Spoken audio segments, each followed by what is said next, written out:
Hey guys, कैसे हैं आप सब। I hope you are doing well. I am Sandeep, welcome to Shashi circle. तो आज हम लोग डिस्कस करेंगे जो हमारा विजन्स का था, विजन टेस्ट 2020 जो चल रही थी मेंस वाली। तो उसी में हमारे बचे हुए हैं दो जो 10 क्वेश्चन। ये सेकेंड पार्ट है आज का। इसका फर्स्ट पार्ट पहले ही हमने सॉल्व कर लिया है। अगर आप लोगों ने नहीं देखे तो मेरी प्लेलिस्ट में जाके आप वहाँ भी विजिट करके देख सकते हैं, ठीक है। तो वहाँ आपको पूरी डिटेल में इसकी जानकारी मिलेगी और आप जो है सारे वीडियो हमारे जितने भी हैं और वो भी प्लेलिस्ट में देखने को मिल जाएंगे जो प्री के भी हैं, ठीक है। तो हम लोग यहाँ से शुरू करते हैं क्योंकि कल हमने यहीं छोड़ा था, तो आज यहाँ से चालू करते हैं। तो इसमें कहा गया है कि श्रम बल में महिलाओं की निम्न भागीदारी के लिए उत्तरदायी कारणों को स्पष्ट कीजिए और इस स्थिति में किस प्रकार सुधार लाया जा सकता है, तो इसके बारे में बात करते हैं। तो इसमें देखो, महिलाओं की भागीदारी की स्थिति क्या है, इस समय वर्तमान स्थिति क्या है, उसके बारे में हम लोग देखेंगे। और जो ये महिलाओं में जो बाल श्रम, जो महिलाओं की निम्न भागीदारी को हम लोग देखते हैं, तो उसके लिए कौन से उत्तरदायी कारण है उसके बारे में हम बात करेंगे। और भागीदारी बढ़ाने के लिए कौन कौन से उपाय किए जा सकते हैं जिससे जो है महिलाओं की जो इसमें भागीदारी ज़्यादा देखने को मिलेगी, ठीक है। तो उनका पार्टिसिपेशन हमको बढ़ाने के लिए क्या क्या उपाय करने होंगे, बेसिकली हमको ये बताना पड़ेगा। तो इसमें कहा गया कि अंतर्राष्ट्रीय श्रम संगठन की एक रिपोर्ट के अनुसार अगर हम बात करें तो भारत की महिलाएं श्रम भागीदारी दर वर्ष 2011-12 में अगर बात करें तो 31% से कम होकर 2017-18 में 23% रह गई। तो कितना कम, मतलब ये हर चीज़ बढ़ रही है और इसमें आपको कितनी ज़्यादा गिरावट देखने को मिलती है। गिरावट नहीं है, कितनी ज़्यादा गिरावट है, ठीक है।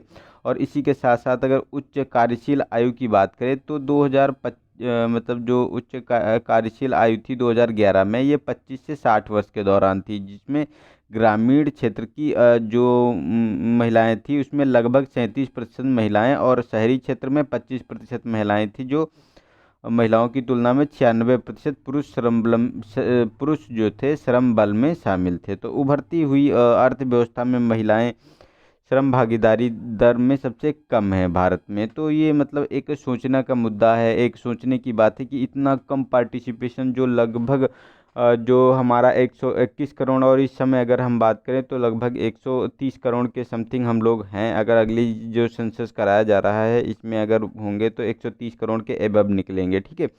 तो उसमें समझ लो अगर 130 में बात करें तो लगभग 65 करोड़ जो है ये हैं, और इनकी कितनी कम भागीदारी देखने को मिलती है, मतलब 50% पार्टिसिपेशन देखने को मिलता है, 48 या 49 तक, ठीक है।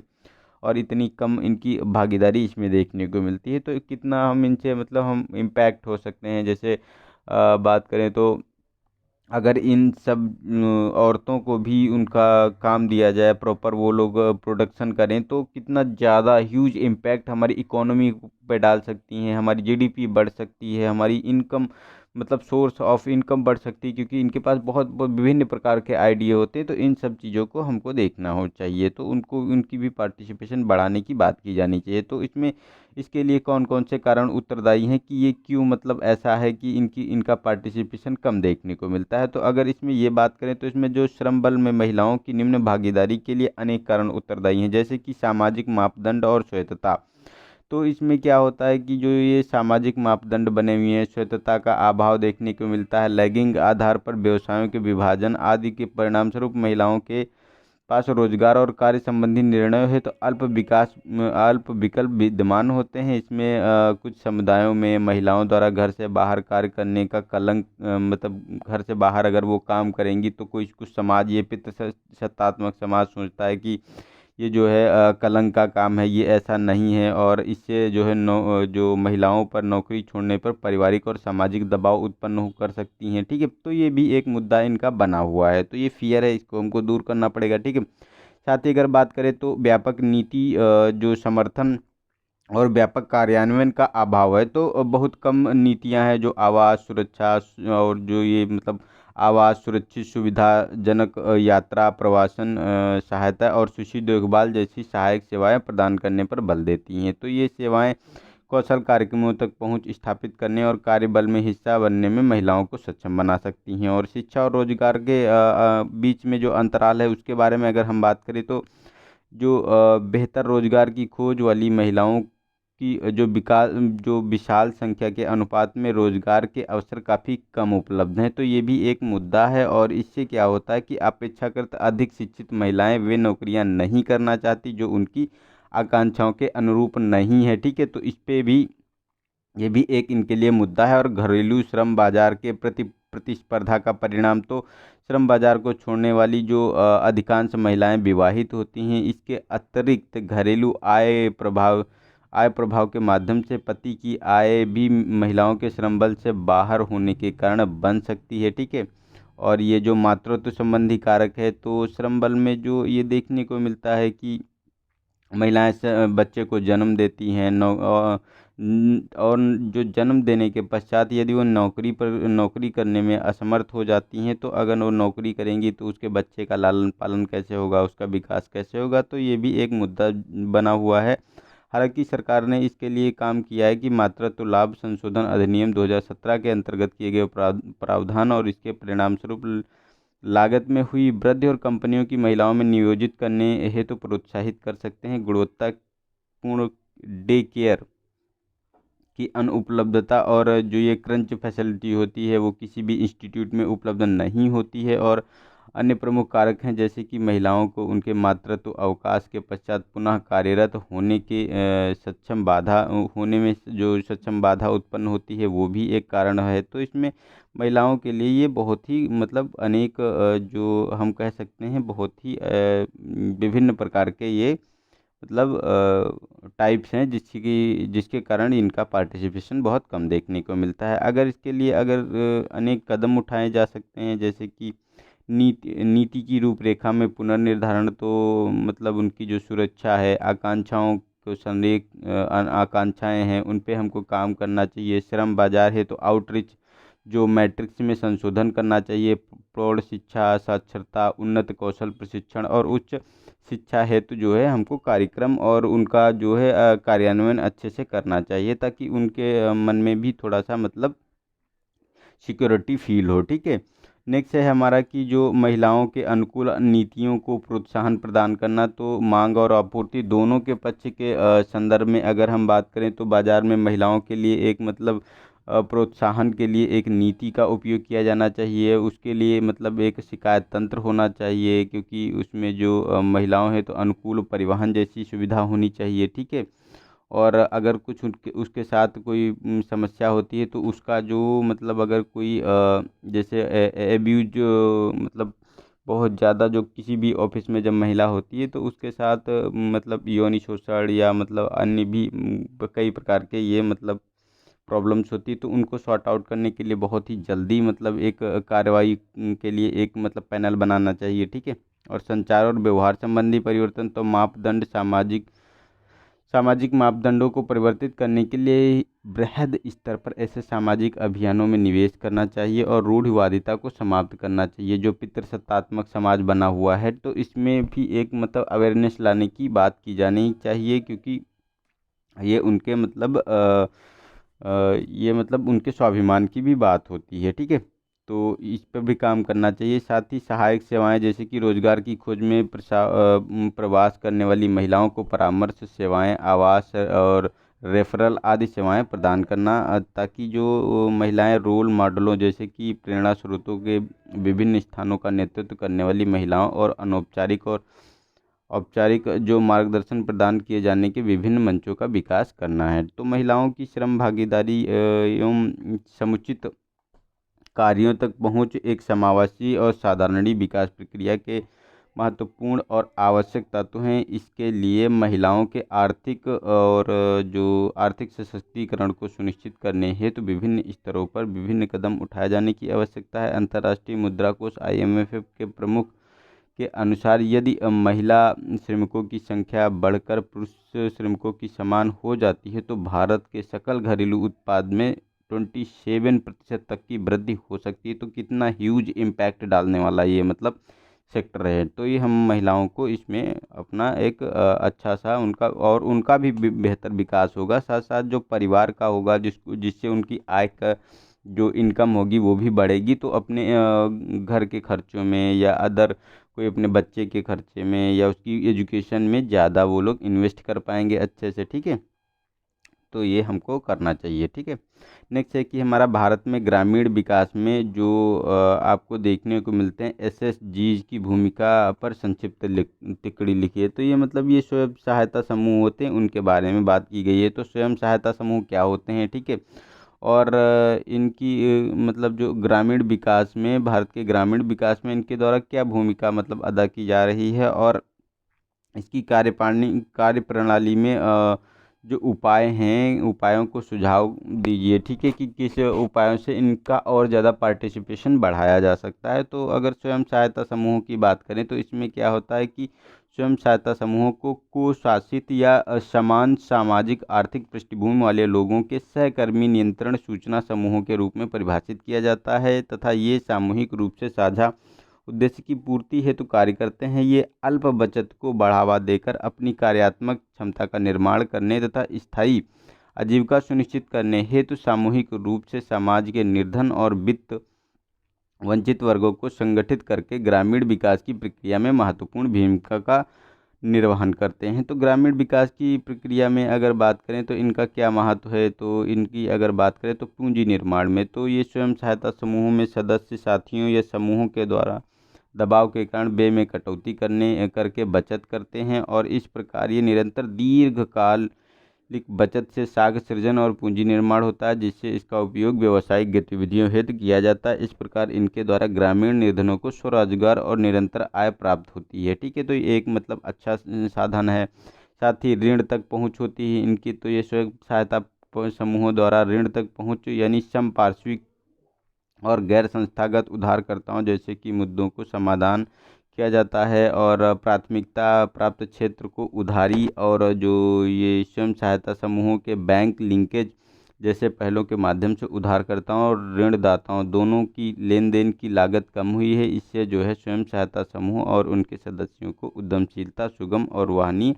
हो गई है। ठीक है, तो इस प्रकार ये मतलब एक है कारण, इससे भी ये लोग अपना जो अच्छा सा विकास कर सकते हैं और अपने गांव का विकास कर सकते हैं। महिला सशक्तिकरण की बात करें तो लगभग ये देखा गया है कि 46 मिलियन ग्रामीण महिलाओं को संगठित किया गया है। इसने इन महिलाओं को आर्थिक रूप से आत्मनिर्भर, अपनी सामाजिक पूंजी की वृद्धि करके दहेज और शराब जैसी सामाजिक कुरीतियों का मुकाबला करने में सक्षम बनाने में सहायता की है। जैसे कि केरल के कुटुम्बश्री सेवा जो इसी का एक मतलब अच्छा एग्जाम्पल देख सकते हैं हम लोग। ठीक है, और प्राकृतिक संसाधनों का विकास तो स्वयं सहायता समूह मृदा संरक्षण, जल भराव यानी वाटरशेड विकास और बागवानी विकास, शुष्क भूमि विकास, मरुस्थलीय क्षेत्र विकास, सामाजिक वानिकी विकास जैसे विकासात्मक कार्यों में संलग्न भी हैं इस समय। ठीक है, और प्रौद्योगिकी उन्नयन मतलब मतलब जो टेक्नोलॉजी है उसको प्रोत्साहित करना, तो स्वयं सहायता समूहों ने पारिस्थितियों स्थानीय परिस्थितियों हेतु उपयुक्त अपेक्षाकृत नवीन प्रौद्योगिकियों को अपनाने में योगदान दिया है। और स्वयं सहायता समूह जो होते हैं ये स्थानीय रूप से अनुकूल वर्षा जल संचय तकनीक, ड्रिप इरिगेशन जो होती है मतलब ड्रिप सिंचाई होती है, तकनीकों को विकसित किया है। ठीक है, रोजगार सृजन भी इनसे होता है, क्योंकि इनके द्वारा क्या किया जाता है, सदस्यों को आय सृजन करने वाली गैर कृषि क्षेत्र गतिविधियों जैसे कि परिधानों और विनिर्माण वस्त्रों, चमड़े के उत्पादन, मिट्टी के बर्तनों और खिलौनों, घरेलू उपयोग सामग्रियों आदि से संबंधित गतिविधियां संलग्न होती हैं इसमें। ठीक है, ग्रामीण की मांग की बात करें तो आय में वृद्धि के कारण संबद्ध परिवार का उपयोग प्रतिरूप जो होता है परिवर्तित होता है, और भोजन, स्वास्थ्य और शिक्षा पर व्यय में भी वृद्धि हुई है। तो सामाजिक और स्वास्थ्य जो सामाजिक स्वास्थ्य स्थिति को बेहतर करना, तो बेहतर आर्थिक और सामाजिक जीवन ने बाल मृत्यु दर को कम करने, मातृत्व स्वास्थ्य में सुधार करने, बेहतर पोषण, आवास, स्वास्थ्य के माध्यम से निर्धनों और विशेष रूप से महिलाओं एवं बच्चों के रोगों का सामना करने की क्षमता में वृद्धि में सहायता की है। तो ये एक मतलब अच्छा एक आज्ञा मतलब एक बहुत ही अच्छा इनिशिएटिव है इसको बोल सकते हैं। इससे जो है महिलाओं का जो है संपूर्ण विकास हो सकता है, उनके साथ साथ उनके घर का भी। ठीक है, हालांकि ये जो स्वयं सहायता समूह होते हैं इसमें जो स्वयं सहायता समूह ने ग्रामीण विकास की दिशा में महत्वपूर्ण भूमिका निभाई है। यद्यपि स्वयं सहायता समूह के जो विपणन नेटवर्क का विस्तार करने और इसके जो निर्धन लोगों को समाविष्ट करने, तकनीकी सहायता के साथ कौशल प्रशिक्षण और वित्तीय साक्षरता प्रदान करने जैसे विभिन्न कदम, जैसे कि जो कदम रह गए हैं उन उद्देश्यों को प्राप्त करने और ग्रामीण विकास हेतु तो आवश्यक हैं। तो इन चीज़ों पे और हमको फोकस करना चाहिए, ठीक है। तो इन चीज़ों पे अगर हम फोकस कर लेते हैं तो ये और भी ज़्यादा बेहतर प्रदर्शन कर सकते हैं, ठीक है। नेक्स्ट है हमारा कि जो सिटीजन चार्टर के महत्व पर प्रकाश डालते हुए भारत में इससे संबद्ध मुद्दों की चर्चा कीजिए। तो सिटीजन चार्टर और उसके उद्देश्यों को परिभाषित करते हुए जो हमारा उत्तम आरंभ किया जा सकता है, जैसे कि सिटीजन चार्टर के महत्व की चर्चा कीजिए और भारत में सिटीजन चार्टर से संबंधित मुद्दों के विश्लेषण कीजिए। तो इस पे भी हमको देखना पड़ेगा कि क्या क्या है, मतलब इसका महत्व क्या है, इसके मुद्दे क्या हैं, तो इन सब बातों को हम देखेंगे। तो अगर सिटीजन चार्टर की बात करें तो सिटीजन चार्टर किसी संगठन द्वारा नागरिकों को सेवा की प्रदायगी के संबंध में की गई प्रतिबद्धताओं का एक दस्तावेज होता है। इन प्रतिबद्धताओं के अंतर्गत मानकों, गुणवत्ता और समय सीमा को निर्धारित किया जाता है। इसका उद्देश्य किसी संगठन को पारदर्शी, जवाबदेह, नागरिक अनुकूल बनाना और अद्वितीय प्रशासनिक आयोग द्वारा इसे एक ऐसे उपकरण के रूप में वर्णित किया गया है जो कि यह सुनिश्चित करता है कि नागरिक सदैव किसी सेवा वितरण तंत्र के केंद्र में बने रहें, ठीक है। तो भारत में जो ये सिटीजन चार्टर की पहल का शुभारंभ 1997 में हुआ था। सिटीजन चार्टर का मूल उद्देश्य लोक सेवा प्रदायगी के संदर्भ में नागरिकों को सशक्त बनाना है, ठीक है।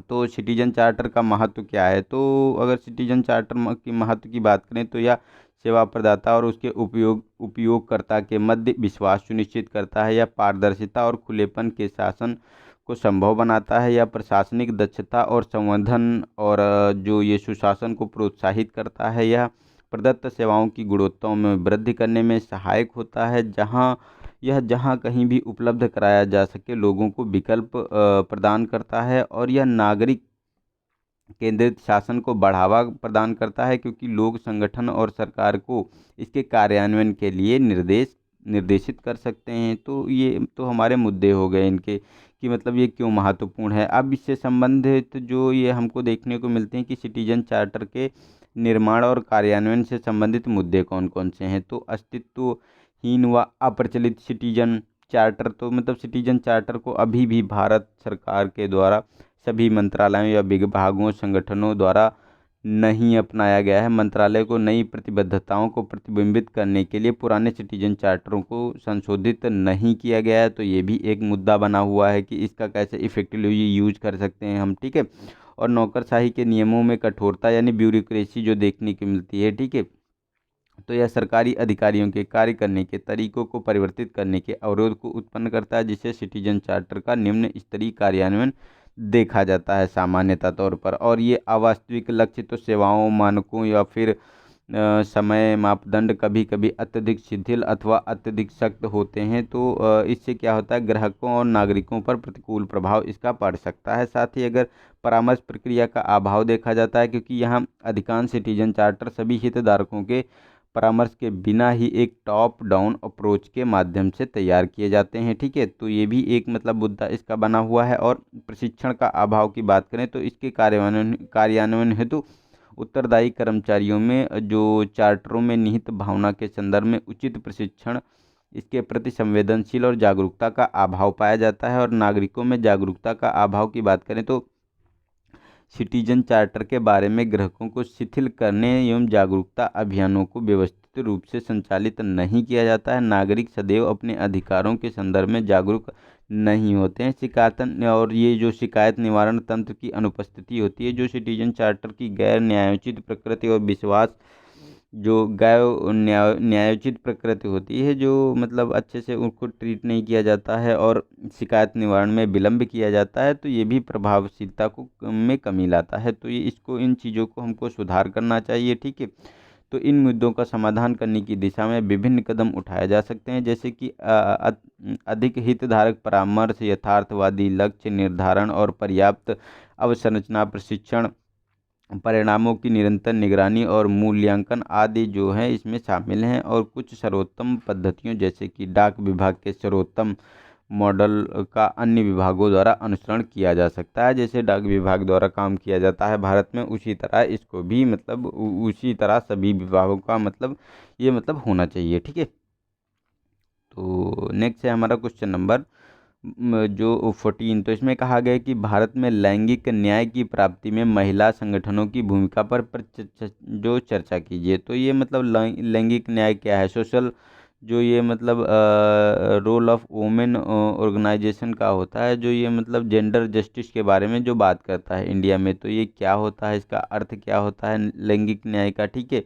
और जो भारत में ये किस प्रकार लैंगिक न्याय के प्रति योगदान दिया है इसने। ठीक है, तो इसके बारे में हमको डिटेल में देखना पड़ेगा। तो लैंगिक न्याय की बात करें तो इसका मतलब होता है कि जीवन और समाज को समग्र रूप से प्रभावित करने वाली नौकरियों, संरचनाओं और जो निर्णय होते हैं, निर्णयों को प्रभाषित करने और इसके आकार प्रदान करने वाले जीवन के सभी जो क्षेत्र होते हैं में लिंगों के मध्य समानता और समता से है। ठीक है, मतलब कोई भी मतलब इंस्टीट्यूट है, कहीं भी अगर हम बात करें तो उसमें स्त्री और पुरुष को बेसिकली समान माना जाना चाहिए। इसके साथ साथ जो अदर जेंडर भी हैं, जैसे एलजीबीटी वाला है, तो सबको मतलब समान जो है संरक्षण प्राप्त होना चाहिए उनको। ठीक है, उनके सबके लिए समान नीतियाँ होनी चाहिए। ठीक है, यह विकास करने और निर्धनता में कमी के लिए अपरिहार्य होता है। यह एक प्रगतिशील समाज की प्राप्ति में महत्वपूर्ण होता है। तो महिला संगठन और लैंगिक न्याय के संबंध में अगर बात करें तो इन संगठनों द्वारा उठाया गया प्रमुख मुद्दा महिला सशक्तिकरण है। ठीक है, तो इसके द्वारा निम्नलिखित तरीकों से लैंगिक न्याय और नीतिगत सुधार लाने में महत्वपूर्ण भूमिका का निर्वहन किया जा रहा है। तो इसमें बात करें तो इसमें देखो, पहला तो है मतदान का अधिकार। तो इसका जो है मतदान का अधिकार होना चाहिए। तो भारतीय महिला संघ 1917 में ये स्थापित किया गया था, और अखिल भारतीय महिला सम्मेलन 1926, भारतीय महिलाओं की राष्ट्रीय परिषद 1925 ने भारतीय संविधान के माध्यम से महिलाओं के मताधिकार और अन्य राजनीतिक अधिकारों के संदर्भ में महत्वपूर्ण भूमिका निभाई थी। इन्होंने इनके अधिकार दिलाए हैं। ठीक है, और कार्यस्थल पर यौन उत्पीड़न के विरुद्ध संघर्ष तो महिला शिक्षा और अनुसंधान समूह सहित 4 अन्य महिला संगठनों ने राजस्थान सरकार की एक सामाजिक कार्यकर्ता भंवरी देवी के बलात्कार के विरुद्ध संघर्ष किया, जिसके परिणाम स्वरूप 1997 में विशाखा दिशा निर्देश जो 2013 में एक सक्षम कानून बना। तो इसके गाइडलाइन देखने को मिले थे। ठीक है, घरेलू हिंसा की बात करें तो इसमें फोरम अंगेस्टर ऑपरेशन ऑफ वुमेन मुंबई और सहेली जो है ये दिल्ली का है। आदि महिला संगठनों ने लगभग 30 वर्षों तक अभियान चलाया, जिसके कारण अंततः घरेलू हिंसा से संरक्षण अधिनियम 2005 पारित हुआ। तो ये भी एक मतलब इनके लिए अच्छा साबित हुआ। और मातृत्व लाभ की बात करें तो महिला संगठनों द्वारा सभी क्षेत्रों में वेतन सहित मातृत्व अवकाश के लिए निरंतर संघर्ष किया गया। तो मातृत्व लाभ अधिनियम 2017 में लाए गए संशोधन के रूप में इस आंदोलन को नीतिगत समर्थन प्राप्त हुआ है, जब वेतन सहित अवकाश की अवधि मौजूदा 12 सप्ताह से बढ़ाकर 26 सप्ताह कर दी गई है। तो ये भी उनके लिए अच्छी बात है। और व्यक्तिगत कानून की बात करें तो बेबाक कलेक्टिव और भारतीय मुस्लिम महिला आंदोलन, ठीक है, इन्होंने क्या किया कि इन्होंने शायरा बानू वाद में एक महत्वपूर्ण भूमिका निभाई, जिससे उच्चतम न्यायालय द्वारा 3 तलाक को असंवैधानिक घोषित कर दिया गया था, जिसके परिणाम स्वरूप अंततः मुस्लिम महिला विवाह अधिकार संरक्षण विधेयक 2019 पारित किया गया। तो ये भी एक बहुत ही अच्छा मुद्दा है। और धार्मिक पूजा स्थलों में प्रवेश, तो सबरीमाला मंदिर में महिलाओं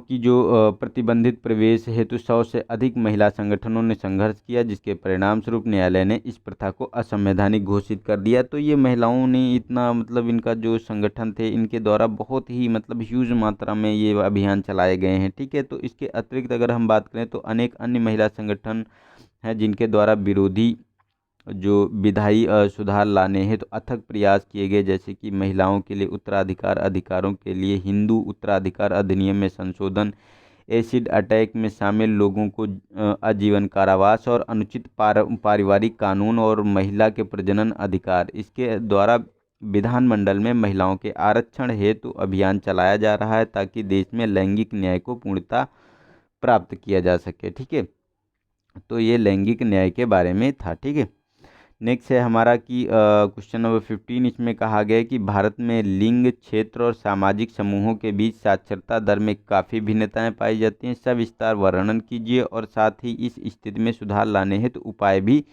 सुझाइए। तो ये मतलब इस समय इनकी क्या स्थिति है, इनके क्या आंकड़े हैं कि जो ये मतलब भारत में देखने को मिलता है लिंग, सामाजिक समूहों के बीच जो और क्षेत्र के बीच जो जो आंकड़े हैं ये कौन कौन से हैं कि वर्तमान स्थिति क्या है इनकी। ठीक है, और भारत में लिंग, क्षेत्र और सामाजिक समूहों के मध्य जो साक्षरता दर में किस प्रकार की भिन्नता पाई जाती है, ठीक है, कौन से कारण है उसके लिए, तो वो हमको बताना पड़ेगा और इसको समानता स्थापित करने में क्या क्या उपाय होने चाहिए। ठीक है, तो इन सब बातों के बारे में हमको डिस्कस करना पड़ेगा इस क्वेश्चन में। ठीक,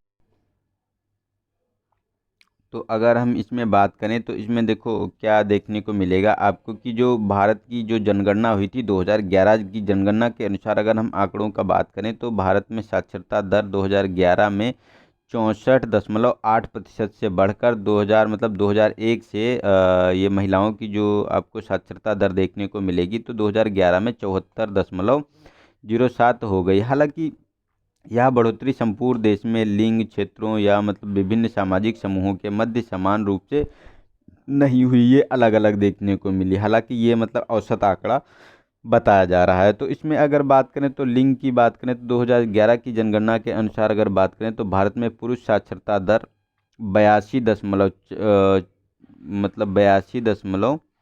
82.14% है और जबकि महिलाओं की साक्षरता दर 65.46 है, मतलब 65.46 है। तो इसमें निम्न महिला साक्षरता दर को प्रतिशतात्मक मानसिकता के कारण, अल्प नामांकन और अवसंरचनात्मक बाधाओं के कारण जो है जो प्रतिधारण के संबंध में किया जाना चाहिए। ठीक है, और क्षेत्रीय असमानता की बात करें तो उत्तरी राज्यों की तुलना में दक्षिणी राज्यों में मुख्यतया उच्च आर्थिक विकास के कारण साक्षरता दर अधिक है और उदाहरण के लिए साक्षरता की दृष्टि से व्यापक क्षेत्रीय अंतराल विद्यमान है, जैसे कि बिहार में 63.82% पाया जाता है। ठीक है, तो इसकी भी तुलना केरल के साक्षरता दर से करें तो इसमें देखो 93.91 मतलब लगभग 94 के तक देखने को मिलती है। और यहाँ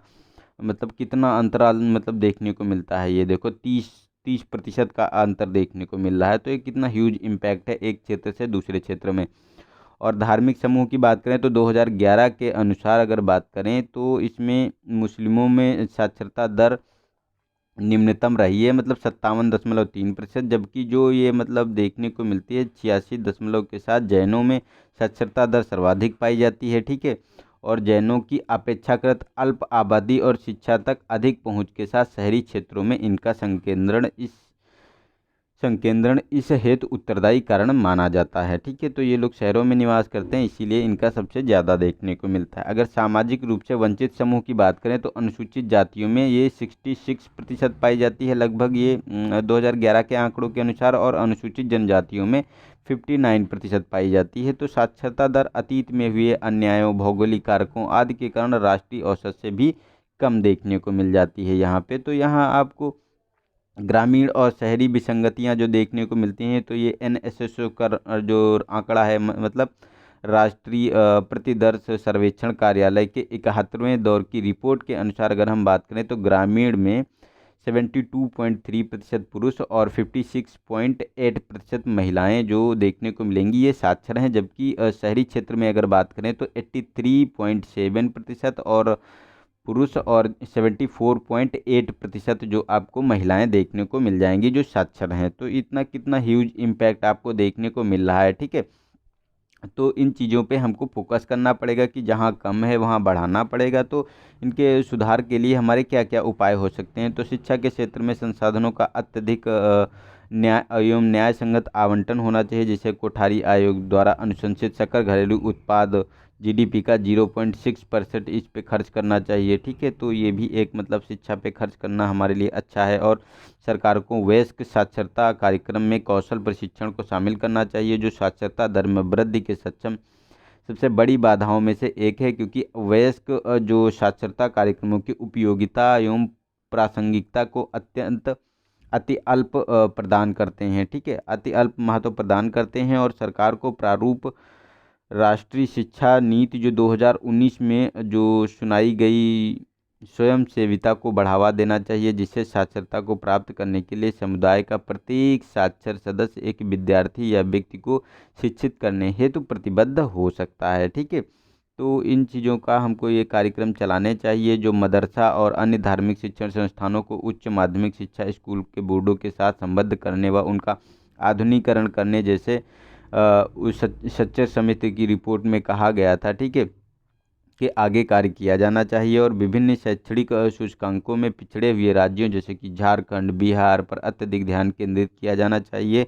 और इन राज्यों को अन्य राज्यों की जो सर्वोत्तम प्रथाओं जैसे कि हिमाचल प्रदेश की स्कूलिंग रिवॉल्यूशन है, ठीक है, का अनुसरण करना चाहिए। ठीक है, तो इस प्रकार अगर हम बात करें तो सरकारों को आदिवासी समूह के लिए विशिष्ट विद्यालयों में जो स्थानीय पाठ्यक्रम को समाविष्ट करने पर भी कार्य करना चाहिए। तो सरकार द्वारा बेटी बचाओ बेटी पढ़ाओ, सर्व शिक्षा अभियान, मध्याह्न भोजन आदि लक्षित योजनाओं का कार्यान्वयन किया जा रहा है। इन योजनाओं में विभिन्न सामाजिक समूहों की उन्नति के लिए विशेष सहायता भी प्राप्त की जानी चाहिए। उच्च साक्षरता दर की प्राप्ति को प्राथमिकता दी जानी चाहिए, क्योंकि इससे देश की आर्थिक परिस्थितियों में सुधार होगा, सामाजिक उत्थान, जनसंख्या नियंत्रण, रोजगार दर में अपेक्षाकृत वृद्धि और देश की में जो संलग्न वृद्धि आदि परिणाम हो सकते हैं। ठीक है, तो इस प्रकार हमको इस पे काम करना चाहिए। तो ये मतलब बढ़ाई जा सकती है एजुकेशन हर इस क्षेत्र में। नेक्स्ट है हमारा कि 16 क्वेश्चन नंबर, इसमें कहा गया कि भारत में शैक्षिक क्षेत्र द्वारा सामना की जा रही समस्याओं पर प्रकाश डालिए और इन समस्याओं को दूर किया जा सकता है। तो किस प्रकार हम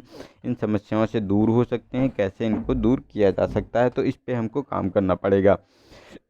तो देखो, जो स्वैच्छिक क्षेत्र की परिभाषा, ये मतलब स्वैच्छिक क्षेत्र होता कौन सा है, कौन सा ये क्षेत्र होता है जिसको हम ये स्वैच्छिक क्षेत्र बोलते हैं, और इसको प्रभावित करने वाले कौन कौन मुद्दे हैं, और इसके उपाय सुझाव, हमको उपाय का सुझाव भी देना पड़ेगा कि क्या क्या उपाय हो सकते हैं जिसको इसे बढ़ाया भी जा सकता है, मतलब इसे अच्छा किया जा सकता है। तो इसके लिए हमको क्या है कि स्वैच्छिक क्षेत्र की अगर हम बात करें तो उन संगठनों को संदर्भित करता है जिनका प्राथमिक उद्देश्य लाभ की अपेक्षा सामाजिक प्रभाव सृजित करना होता है। तो मतलब ये सामाजिक कार्य के लिए काम करते हैं। ठीक है, उनका उत्थान हो सके इसलिए काम करता है। प्रायः तृतीय क्षेत्र नागरिक समाज या गैर लाभकारी क्षेत्र कहा जाता है। ठीक है, तो ये मतलब तृतीय जो क्षेत्र होता है उसमें ये शामिल होते हैं। ये सरकार के दायरे से बाहर रहते हुए सामाजिक प्रयोजनों हेतु कार्य करते हैं और सामाजिक और आर्थिक विकास को प्रेरित करते हुए राष्ट्र के विकास में महत्वपूर्ण भूमिका भी निभाते हैं। ठीक है, तो भारत में स्वैच्छिक क्षेत्र को प्रतिकूल रूप से प्रभावित करने वाले कौन कौन से मुद्दे हैं,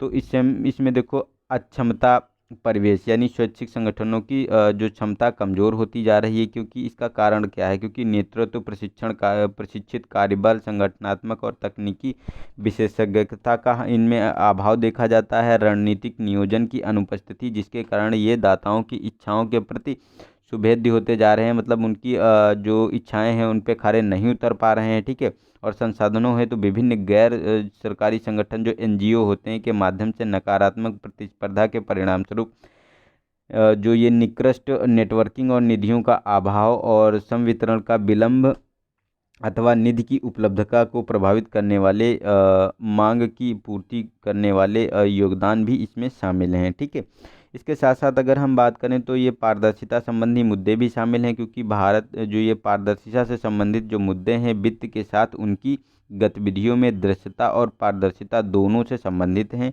ठीक है, तो इसमें पारदर्शिता का भी मुद्दा बना हुआ है। तो ज्ञाता भी होगा कि वित्त और वित्त पोषण से संबंधित विसंगतियों के कारण भारत सरकार द्वारा लगभग 20,000 गैर सरकारी संगठनों को विदेशी अंशदान नियम अधिनियम जो था इसके तहत पंजीकरण इनका रद्द कर दिया गया है। तो ये मतलब पारदर्शिता ना होने के कारण इसको रद्द किया गया है। इसी प्रकार अगर हाल ही में विभिन्न ऐसे दृष्टांत देखें तो जहां स्वैच्छिक संगठन जो होते हैं वे गैर सरकारी स्वैच्छिक संगठन या गैर सरकारी संगठन की प्राथमिकताएं राष्ट्रीय हित के अनुकूल नहीं थी। उदाहरण के लिए हाल ही में भारत में कोयला खदानों पर ग्रीन पीस द्वारा किए जा रहे विरोध के विकासात्मक कार्य प्रभावित हुआ था। तो ये मतलब ये जो दूसरी कंट्री के जो ये संगठन होते हैं ये हमारे हित को भी प्रभावित करते हैं, या जो फॉरेन से कोई एनजीओ है इंडिया का, फॉरेन से अगर वो वित्त प्रोवाइड कर मतलब उसका वित्त पोषण किया जा रहा है तो वो लोग जैसा फॉरेन कंट्रीज़ के जो लोग वो वित्त पोषण कर रहे हैं तो इस मैनिपुलेट कर सकते हैं, हमारे यहाँ का जो विकास है उसको जो है बाधित करते हैं। ठीक है, तो इसके लिए भी ये मतलब जिम्मेदार होते हैं। और अविश्वास का दूरगामी प्रभाव अगर बात करें तो इसमें कुछ संगठनों द्वारा अर्जित नकारात्मक प्रतिष्ठा का विश्वास के संदर्भ में दूरगामी प्रभाव होता है, जैसे कि जो समग्र रूप से स्वैच्छिक क्षेत्रों की विश्वसनीयता और क्षमता को प्रभावित करता है। 2015 से 18 के बीच अगर बात करें तो इस प्रकार के जो अविश्वास के कारण स्वदेशी वित्त पोषण में 40% तक गिरावट दर्ज की गई है। ठीक है, तो ये भी एक मुद्दा है इनके लिए। और अंतर्राष्ट्रीय गैर सरकारी संगठनों के साथ संबंध की बात करें तो ये बड़े या अपेक्षाकृत बड़े या अंतर्राष्ट्रीय गैर सरकारी संगठनों के साथ प्रतिस्पर्धात्मक संबंध के कारण स्थानीय गैर सरकारी संगठनों को परिचालन हेतु अति अल्प अवसर प्राप्त होते हैं और राजनीतिक हस्तक्षेप भी इसमें बहुत ज़्यादा देखा जाता है। ठीक है, तो ये भी एक मतलब नकारात्मक मुद्दा बना हुआ है। तो इसके इन मुद्दों के समाधान हेतु किए जाने वाले उपाय कौन कौन से हो सकते हैं, तो इसमें देखो क्या होना चाहिए कि नियमित क्षमता निर्माण कार्यक्रम होना चाहिए, जो योजना निर्माण, वित्त संग्रहण, प्रतिवेदन, प्रतिलेखन, निगरानी, मूल्यांकन में कौशल का और प्रभाव आकलन आदि पर प्रशिक्षण मानकों के साथ जो आयोजित किए जाने चाहिए। और स्वैच्छिक क्षेत्र जो होते हैं इसमें निगमित सामाजिक उत्तरदायित्व यानी CSR या अन्य निजी पहलों के साथ सहयोग कर सकते हैं, क्योंकि इससे उनकी प्रबंधकीय क्षमता, जो प्रक्रियात्मक दक्षता और शासन को बेहतर बनाने में सहायता प्राप्त होगी। और वित्त की कमी से निपटने हेतु सरकार द्वारा एनजीओ को अनुदान देने से संबंधित नियम और विनियमों को उदार बनाया जाना चाहिए। ठीक है, इसके साथ ही एनजीओ द्वारा वित्त के जो दुरुपयोग की जांच है उसको भी आवधिक रूप से जांच आयोगों या जांच हेतु समितियों का गठन किया जाना चाहिए, जिससे ये मतलब अच्छे से चल पाएँ और इनमें पारदर्शिता बनी रहे और ये अपने उत्तरदायित्व से भी ना भटकने पाएँ। और एनजीओ के पंजीकरण और प्रत्यायन के संदर्भ में अगर बात करें तो क्षेत्र के बेहतर विनियमन के लिए एक कदम उठाया जाना चाहिए। ठीक है, और इससे यह सुनिश्चित होगा कि उनकी गतिविधियाँ किस प्रकार अनुचित प्राथमिकताओं पर आधारित नहीं हैं और विभिन्न स्थानीय या अंतर्राष्ट्रीय स्वैच्छिक संगठनों की गतिविधियों को समाकलित कर जो समाकलित बनाने हैं तो एक उपयुक्त तंत्र होना चाहिए। इन संगठनों के मध्य संसाधनों का साझाकरण भी होना चाहिए, विशेष रूप से ये समान समस्याओं वाले क्षेत्रों में कार्य कर रहे हों। ठीक है, जो समान क्षेत्र में काम कर रहे हों उनका एक दूसरे के पास समन्वय होना चाहिए उसमें। ठीक है, और प्राप्त लक्ष्यों की नियमित रिपोर्ट के माध्यम से इनके संचालन में पारदर्शिता बढ़ाना चाहिए। नई परियोजना आरंभ करना, वित्त लेन देन आदि एनजीओ और सरकार के साथ साथ जनता के मध्य विश्वास को कम करने में सहायता करेंगे। ठीक है, तो अविश्वास को कम करने में सहायता करेंगे और इनका विश्वास बढ़ेगा। तो इन उपायों को आरंभ करने से स्वैच्छिक क्षेत्र की क्षमता में वृद्धि होगी, सरकार के साथ एक प्रभावी साझेदारी स्थापित करने में सक्षम होगा, जैसा कि राष्ट्रीय स्वैच्छिक क्षेत्र नीति 2007 के तहत परिकल्पित किया गया था। ठीक है, नेक्स्ट है हमारा भारत में जो ई गवर्नेंस की क्षमताओं का विश्लेषण कीजिए। तो ई गवर्नेंस की क्षमता क्या होती हैं, तो ई गवर्नेंस क्या है पहले तो हमको ये जानना पड़ेगा। और जो ये ई गवर्नेंस की संभावना है, ठीक है, ये इसके उदाहरण बताइए और इसकी क्या संभावना हो सकती है भारत में, और इसे सीमित करने वाली कौन सी बाधाएं हैं। ठीक है, तो इन सब पर हमको फोकस करना पड़ेगा। तो अगर विश्व बैंक के अनुसार अगर बात करें तो ई गवर्नेंस को सरकारी अभिकरणों द्वारा सूचना प्रौद्योगिकियों के उपयोग के रूप में परिभाषित किया जा सकता है, जिसमें नागरिकों, व्यवसायों, सरकारों की अन्य संस्थाओं के साथ संबंधों को रूपांतरित करने की क्षमता विद्यमान है। इसका उद्देश्य स्मार्ट गवर्नेंस, ठीक है, स्मार्ट गवर्नेंस का सृजन करना जो उन्नत, नैतिक, जवाबदेह, उत्तरदायी और पारदर्शी शासन प्रदान करेगा। ठीक है, तो भारत में ई गवर्नेंस की अगर संभावना की बात करें तो नागरिकों के साथ शासन में ये ई गवर्नेंस होना चाहिए, यानी बेहतर सेवा वितरण, यानी जैम ट्रिनिटी, यानी जनधन आधार मोबाइल जैसी पहलों ने लाभार्थियों के बैंक खातों में नकदी प्रत्यक्ष हस्तांतरण के माध्यम से विभिन्न सरकारी योजनाओं जैसे कि मनरेगा, पहल आदि के प्रत्यक्ष लाभ हस्तांतरण को, जो ये डायरेक्ट बेनिफिट ट्रांसफ़र होता है, कि सुविधाजनक बनाया है। इसने जो है योजनाओं के तहत लाभ के दुरुपयोग को रोकने के साथ साथ वित्तीय समावेशन को भी बढ़ावा दिया है। सूचना की सुगम उपलब्धता की बात करें तो इससे नागरिकों को समय पर विश्वसनीय जानकारी उपलब्ध होती है। उदाहरण के लिए मौसम, वर्षा निगरानी प्रणालियाँ, फसलों का आकलन करने वाले ड्रोन्स आदि के कारण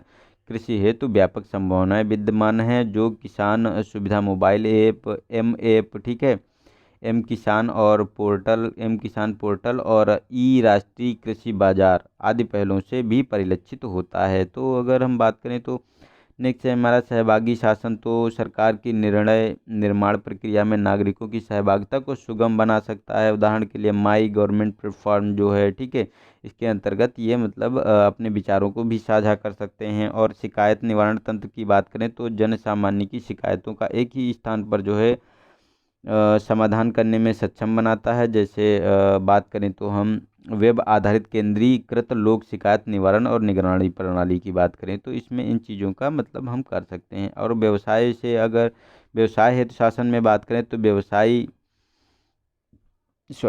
व्यवसाय करने में सुगमता। तो ई प्लेटफॉर्म को अपनाने से व्यवसाय करने से जो विभिन्न आयामों में सुगमता होती है, ठीक है, जैसे कि ऑनलाइन कर भुगतान तंत्र, कंपनी पंजीकरण और विभिन्न अनुज्ञा पत्र जो होते हैं, ठीक है, तो उनको लेने में आसानी होती है। और समय परिचालन लागत में कटौती। तो ई पहलें व्यवसायों के लिए समय और लागत को कम करती हैं और जो प्रक्रियाओं को एकीकृत करने में सहायता करती हैं। जैसे बात करें तो उद्योग संवर्धन आंतरिक व्यापार विभाग का ई ब्रिज प्लेटफॉर्म जो चलाया गया है, तो ये भी हमारा एक अच्छा मतलब सरकार द्वारा चलाया गया है। और पारदर्शिता का समावेशन और लाल फीता सही में कमी।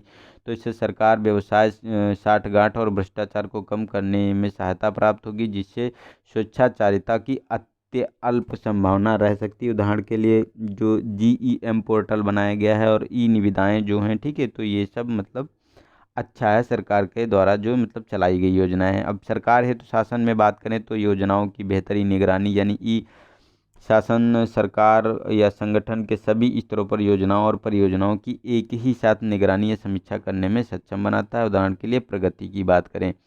नेक्स्ट है हमारा बेहतर संचार, सूचना का सरल प्रवाह। तो इंटरनेट आधारित पहले सरल और तीव्र संचार को सक्षम बनाती है, जिससे सहकारी संघवाद, त्वरित डेटा साझाकरण आदि को बढ़ावा देने में सहायता प्राप्त होगी। बेहतर कार्मिक प्रबंध की बात करें तो इससे कर्मियों की आवश्यकताओं, सेवानिवृत्त, प्रतिमान और मौजूदा कर्मियों के सेवा रिकॉर्ड आदि के बारे में एक ही स्थान पर सूचना तक पहुंच के माध्यम से कर्मियों के बेहतर प्रबंधन में शीर्ष प्रबंधन को सहायता प्राप्त होती है। तो उदाहरण के लिए बात करें तो जिसे EHR मतलब इलेक्ट्रॉनिक मानव संसाधन जो प्रबंधन प्रणाली है, तो ये भी एक बहुत ही अच्छा इम्पैक्ट डाल रही है, ठीक है। तो हालांकि भारत में ई गवर्नेंस की संभावनाएं निम्नलिखित बाधाओं तक सीमित है, जैसे कि तकनीकी। तो हमारे यहाँ निम्न स्तरीय जो डिजिटल साक्षरता, विशेष रूप से वित्तीय लेन देन में डेटा सुरक्षा और नागरिकों की डेटा गोपनीयता, मतलब इनकी जो ये होती है, इसका दुरुपयोग किया जाता है कभी कभी, ठीक है। और मंत्रालयों और विभाग के मध्य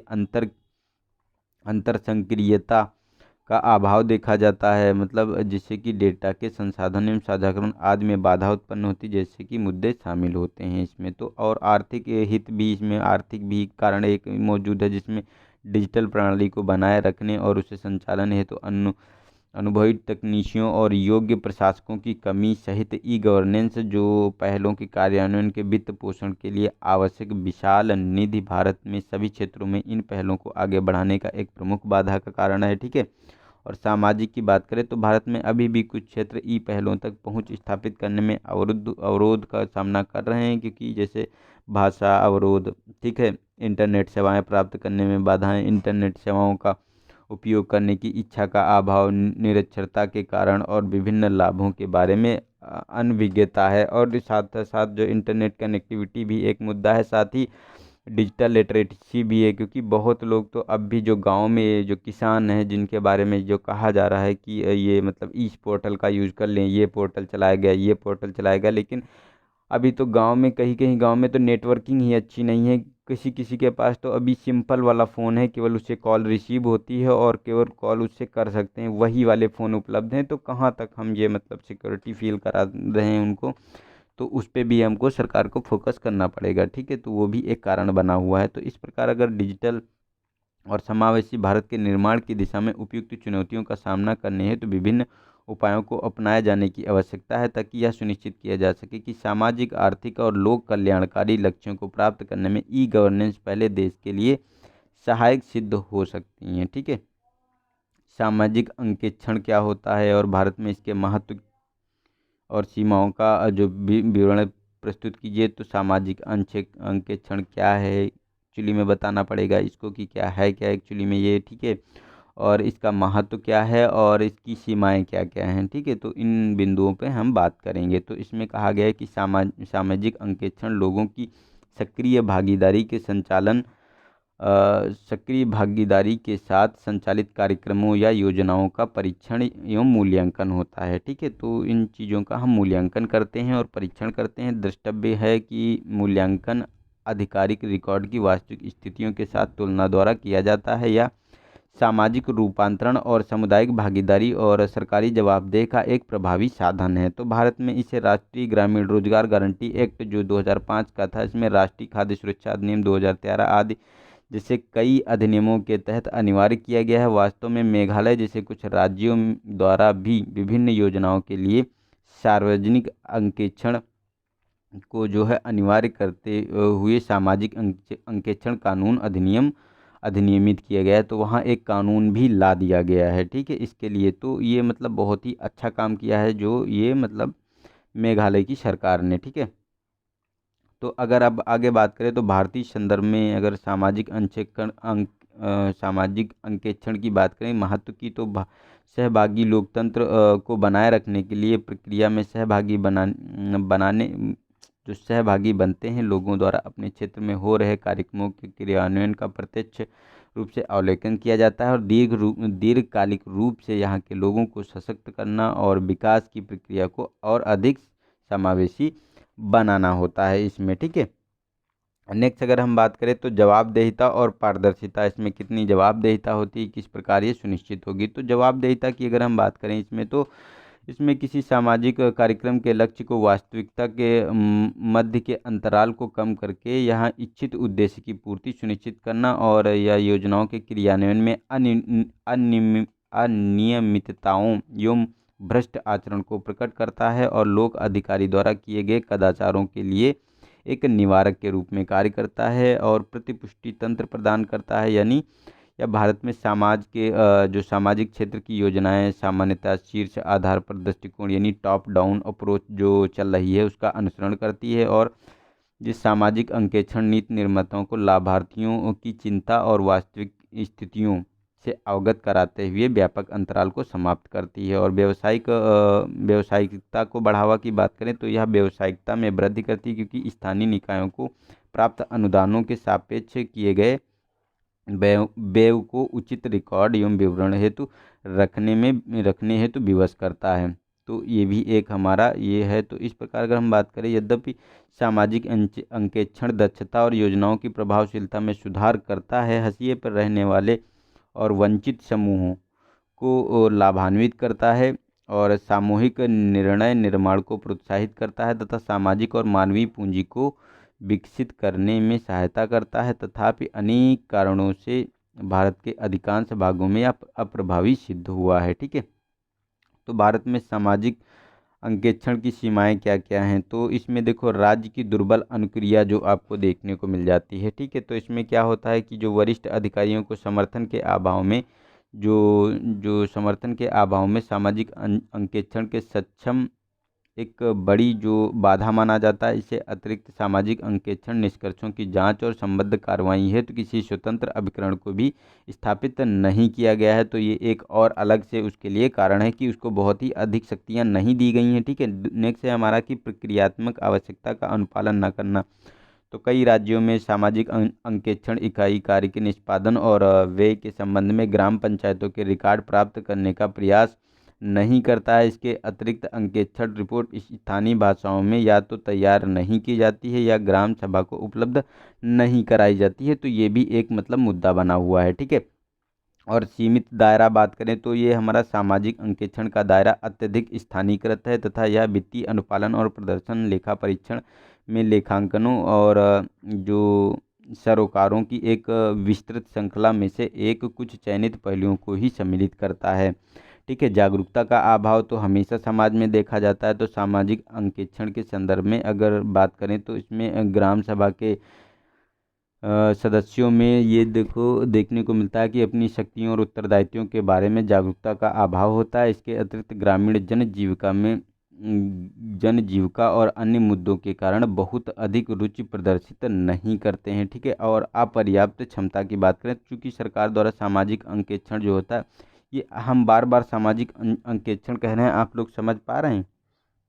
अगर समझ पा रहे हैं तो यस लिखें। लास्ट में मैं बताता हूँ इंग्लिश में इसे क्या बोलते हैं, बहुत ही सिंपल वर्ड है, ठीक है।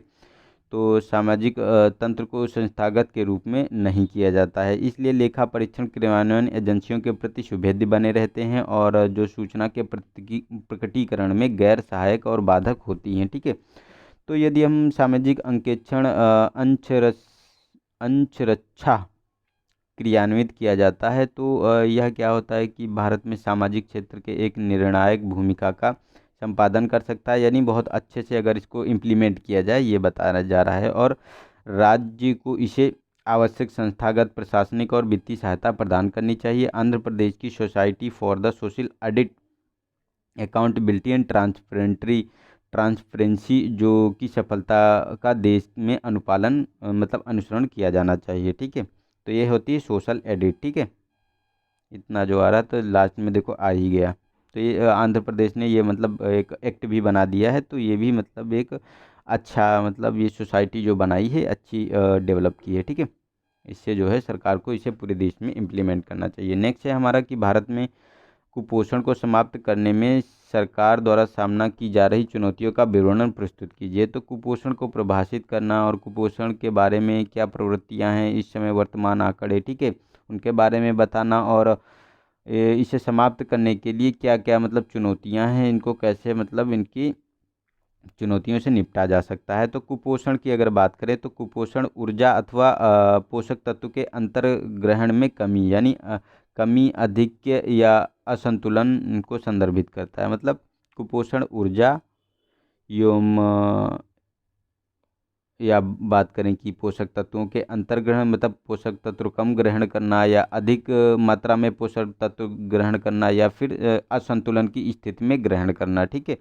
तो ये सब कुपोषण को दर्शाते हैं। इसमें अधिक वजन, मोटापा, आहार से संबंधित गैर संचारी रोगों जैसे कि मधुमेह के साथ साथ अल्प पोषण यानी ठिगनापन, दुबलापन, अल्प वजन एवं सूक्ष्म पोषक तत्वों की कमी समाहित होती है। तो ग्लोबल हंगर इंडेक्स 2019 की अगर हम बात करें तो जो 117 देशों में जो इसकी रिपोर्ट आई थी तो इसमें 102वें स्थान पर था। अभी ग्लोबल हंगर इंडेक्स की जो ये रिपोर्ट आ गई है जो 2020 वाली आ गई है तो 106 देशों में नहीं 107 देशों में इंडिया की रैंक है 94। तो हम लोग कहाँ लाई करते हैं, देखो सबसे नीचे पायदान पे लगभग हैं, ठीक है। कितने भूखे और गंभीर की स्थिति में हम मतलब स्थिति में बने हुए हैं। पहले भी हम उसी स्थिति में थे, अब भी उसी सीरियस स्थिति में भूख के गंभीर यानी सीरियस स्तर पर बने हुए हैं, ठीक है, को अधिसूचित करते हैं। और इसके अतिरिक्त ग्लोबल न्यूट्रिशन रिपोर्ट 2018 के अनुसार विश्व में सर्वाधिक जनसंख्या में ठिगने लगभग ये 46 मिलियन देखने को मिलेंगे जो ठिगने मिलेंगे। और दुबले की बात करें तो 25 मिलियन 25.5 मिलियन बच्चे भारत में हैं, ठीक है। तो ये मतलब कितना ह्यूज इम्पैक्ट पड़ा मतलब है इसमें, भारत में कितना ज़्यादा ये कुपोषण देखने को मिलता है। तो इसके अतिरिक्त 1 मिलियन से अधिक बच्चे सामान्य से अधिक वजन के हैं। तो 1 मिलियन ये भी बहुत ही एक मतलब चुनावी मुद्दा है, मतलब ये भी एक मतलब चुनौतीपूर्ण मुद्दा बना हुआ है, ठीक है। और लगभग 40% महिलाएं 15 से 49 वर्ष की रक्त अल्पता मतलब एनीमिया से पीड़ित हैं। तो ये सब कुपोषण के ही मतलब हैं। तो ये एक आंकड़ा था हमारा, ठीक है, जो इसके द्वारा दिया गया है। तो इसमें अब इसके लिए चुनौतियां कौन कौन सी होती हैं? तो देखो, आर्थिक असमानता, तो कुछ जनसंख्या समूहों की निम्न आय के कारण इनके आहार में प्रायः गुणवत्ता एवं मात्रा दोनों का ही अभाव रहता है, क्योंकि ये प्रोटीन आधारित आहार, फल सब्जी आदि के व्यय का वहन करने में असमर्थ होते हैं। दूसरा हमारा है खाद्यान्न उत्पादन और उपागम्यता विरोधाभास। जैसे बात करें तो इसमें 2 दशकों से खाद्यान्नों की उपज में 33% की वृद्धि हुई है, किंतु जनसंख्या वृद्धि, असमानता और खाद्य अपव्यय आदि के कारण भोजन तक जो उनकी पहुंच समान दर से नहीं हुई है। ठीक है, तो और क्षेत्रीय विभिन्नता की बात करें तो झारखंड, बिहार, उत्तर प्रदेश, मध्य प्रदेश आदि जैसे राज्यों में सार्वजनिक सेवा वितरण जो तंत्रों के अल्प विकास और विफलता ने ठिगनेपन और अल्प वजन के स्तर को और बढ़ा दिया है। ठीक है, और अंतर संबंधित कारक जैसे कुपोषण न केवल भोजन में पोषण तत्वों की कमी से होता है, बल्कि स्वास्थ्य देखभाल, शिक्षा, स्वास्थ्य और महिला सशक्तिकरण आदि जैसे अंतर संबंधित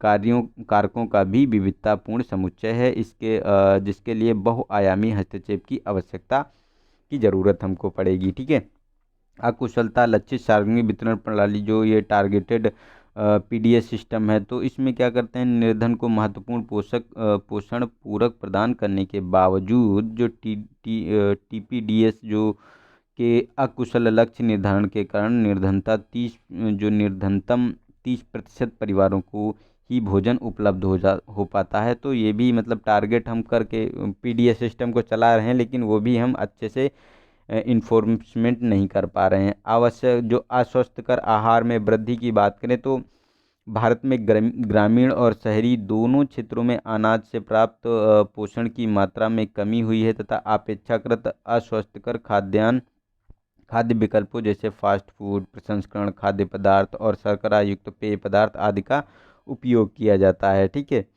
तो ये भी एक मतलब अस्वस्थ आहार में वृद्धि हुई है और जागरूकता का अभाव देखा जाता है। शिशुओं, बच्चों, गर्भवती महिलाओं आदि की पोषण संबंधी आवश्यकताओं के बारे में जागरूकता का अभाव है। यह मुद्दा महिलाओं में अशिक्षा के कारण और अधिक जटिल हो गया है। ठीक है, और अपर्याप्त आंकड़ों की उपलब्धता की बात करें तो इससे पोषण संबंधी योजनाओं की समग्र पोषण संबंधी स्थिति और प्रभावशीलता को समझने में अवरोध उत्पन्न होता है, जिससे सरकार के विकास संबंधी प्रयास प्रभावित होते हैं। ठीक है, तो ये भी एक मुद्दा बना हुआ है। तो अगर कुपोषण को कम करने के लक्ष्य के साथ साथ सरकार द्वारा पोषण अभियान और राष्ट्रीय पोषण रणनीति का शुभारंभ किया जाना चाहिए, जिसका उद्देश्य भारत में कुपोषण का शीघ्रतापूर्वक निवारण करना तथा विभिन्न मंत्रालयों या विभागों के मध्य एक समन्वित दृष्टिकोण का आह्वान करना। हालांकि इस संबंध में उच्च कवरेज, गुणवत्ता और समानता एवं बेहतर निष्पादन आदि प्राप्त करने हेतु कृषि